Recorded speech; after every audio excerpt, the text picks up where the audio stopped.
Welcome to the channel, Scott's Garage HTX. Don't forget the HTX. I want to do a couple things to the Turbo Trans Am. One being change out the spark plug leads, mainly to preserve them. They're very rare and valuable. I'll drink a little bit of Shut Up juice and let Addison tell you more about that.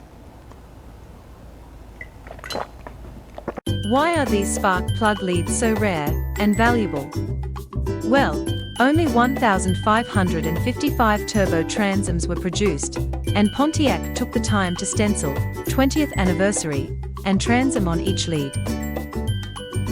There are NOS replacements available online that actually look legit with the box, the instructions, and everything, but they are asking $1,950 for them. Additionally, there is a person who states they have a relationship with a company that will reproduce the leads to original specs, but they need a donor set to reproduce the stenciling. That would require some serious contemplation. Now that we're through that, let's just get started, and I'm just going to go through a couple Scott tips. First, make a diagram, take a picture, do something that lets you see the original routing of the spark plug leads before you start doing the maintenance.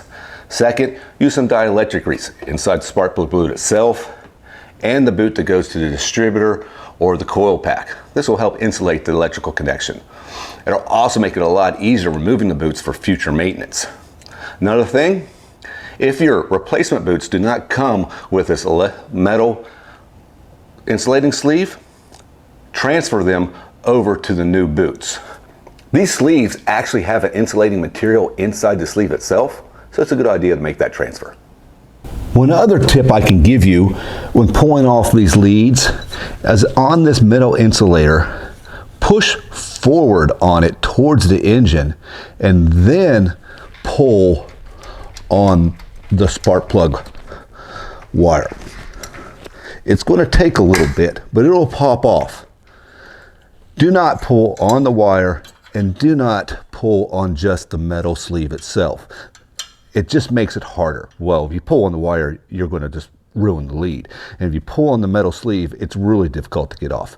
So push in and pull out. There you go.